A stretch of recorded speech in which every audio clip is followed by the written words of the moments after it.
Hello, everyone. This is Tim, and I heard a podcast recently today. I was doing a little bit of research because I'm going to be running two Dogs in the Vineyard games at two of my local conventions here in Pennsylvania. And I don't know, I listened to the podcast, just kind of go over the rules and what he liked about the game. And something that really kind of jumped out at me when I was listening to this podcast. I'm sorry. This was the Have Games Will Travel podcast, and I'll put a link to that at the bottom. But basically, he said something that just kind of, I don't know, just sort of reverberated through me. I don't know, just kind of sounded good. He basically said his play style, the way he likes to run games, kind of works well for Dogs in the Vineyard. It's kind of episodic, and you basically just create a situation, you set everything up, and then you let the players at it. You let them come up with whatever they think is interesting and any sort of solution to the problems that you present.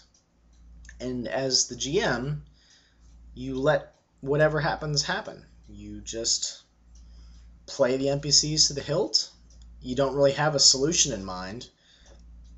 And at certain times he said that he'll throw out all of the problems in the situation, and then he'll go take a walk. He'll let the players kind of talk about things in character, out of character, go take a bathroom break. And I think that's a pretty interesting way to have a little break for a GM, as well as give the players more creativity, more of an ability to put their imagination on the table.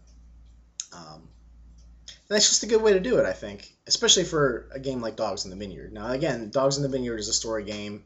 I did a review of it, and it's basically a game where you are sort of traveling, I don't know, religious powers, sort of. It has like a Western, like pre-state Utah feel for the setting. Quasi-Mormon in flavor with the religious text and things that the characters are into. And you're given a lot of authority to sort of root out problems and be the judge, jury, and executioner if that's what you think the situation deserves. But I did a review of Dogs if you want to check it out. In hindsight, it wasn't that great, but it was a good learning experience for me. But yeah, I thought that was an interesting way that he put it. You basically set up the situation, and you don't really have an end goal in mind. You don't have one solution that is the end-all, be-all solution.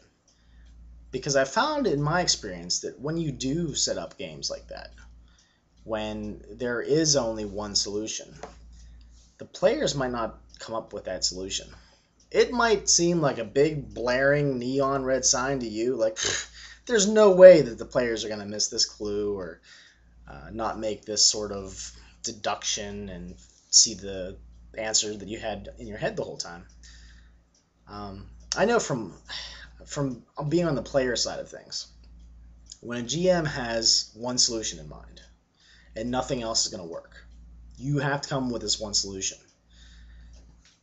It can be damn frustrating, especially if you come up with solutions that in your mind solve the problem. They might not solve the problem in the way the GM wanted you to solve it, but they come with some sort of solution. There's some sort of consequence from what you're going to do. And it can be very frustrating as a player if you feel kind of boxed in, or if you feel like you're in some sort of canal and you're kind of churning down this way and you hit a wall and it forces you right where you really just want to keep going straight, or you want to go left, and that's figuratively speaking. We're talking about solutions to problems here, but the whole idea of railroading your players kind of comes to mind. And I've never really been one for railroading. At conventions and one-shots, it's kind of nice to have sort of like a dungeon crawl where the choices are limited and you kind of have to have an end result, but you don't have to. Dogs in a Vineyard is a good example of this. You set up the problem, you set up the town, and there's bad stuff going on in town. And there's kind of this progression of, the evil kind of starts out kind of real slow and real minor, and at the end people are shooting each other and killing each other or worse. and it's kind of a nice chain of events. But you can kind of plan things out. You set up the NPCs of the town, but you don't force the players to do anything. In fact, it is really their decisions that drive the game. And I think that is why Dogs in the Vineyard for me is kind of a shining gem of a story game. I've talked about story games before. The game clicks with me. I like how the players really drive the conflict and really are the focus of the game, and how they want to solve the problems and what actions they take and sometimes what the consequences are. I guess that's what I really like that idea, that to kind of reduce the GM's workload. In my experience, it doesn't always work out the best depending on what game you take. Dogs for me just really kind of sings out, and it's a supernatural Western, so I like that. I don't know, just it's unique. I've never played a game that's similar. So the setting and the genre is kind of cool, and also the game mechanics are neat as well for how they resolve conflicts. But again, it's a really cool thing to just kind of throw things out there to your players, and then they kind of tell you what they think is cool with how they respond to it. You might have a 2-bit NPC, some old guy without any teeth. That's the only thing you really did for him.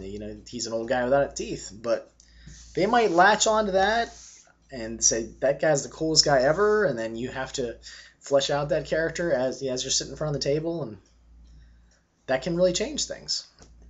And I think for me, I don't normally like all the trappings of GMs, and as I've talked about before, I burn out a lot. And I like to be surprised. And I think that's another reason why I don't like railroading players. But I don't know, does this play style or the way you run your game, does it sound interesting? Do you normally have an end point in mind? This could also be considered like a sandbox type of game where you literally just put everything in the sandbox, different locations, and see where your characters go from there. I don't know. Let me know. I really enjoy your comments, and thanks for watching, everybody. I'll talk to you guys later.